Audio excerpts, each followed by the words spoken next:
Hello, welcome to my channel. Today we are making cream of zucchini and gorgonzola.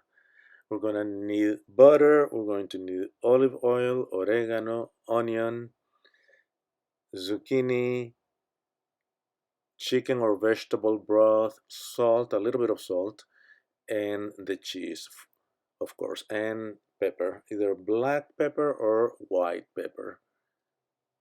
This is a super delicious soup. You should give it a try. It has a beautiful color, and don't be misled by the cheese. It's not going to taste like you're eating a chunk of cheese. It is absolutely delicious, and try it. You'll see. You're gonna love it. Anyhow, we're gonna julienne the onions and we're gonna slice the zucchini more or less of the same size. We want them to cook at the same time. When we're done doing that, we're going to heat the pan in medium low to low. Then we add the olive oil and the butter. When the butter is foaming, we're going to add the onions, and we're gonna saute the onions for about 10 minutes or 15 minutes. We want them to be translucent. Once the onions are translucent, we are going to add the zucchini, and we are going to mix as well as we can uh, the onions and the zucchini. The zucchini has to wilt, it has to lose volume. Meanwhile, we add the 1 teaspoon of salt, the oregano, and the pepper.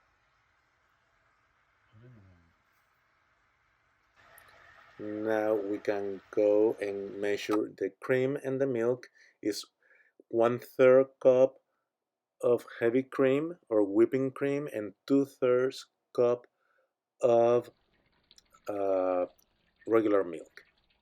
Once the zucchini is wilted like that, 10-15 minutes later, we add the chicken broth or the vegetable broth.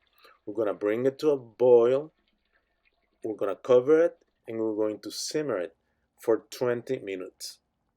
Once that is done, we take it off the heat, turn off the stove, of course, and we add the cheese. And we mix the cheese. Then we add the milk and the cream together, and we're gonna blend it. Thank you for all the likes. Thank you to all my subscribers, and share the video. And if you have any questions, please leave them in the comment section. Remember that the ingredients are in the description box below as well. And when you serve the soup, you can serve it. You can garnish it with more gorgonzola cheese or some herbs of your choice, a little more oregano or some other herb. And that's all. Thank you for watching. Bye.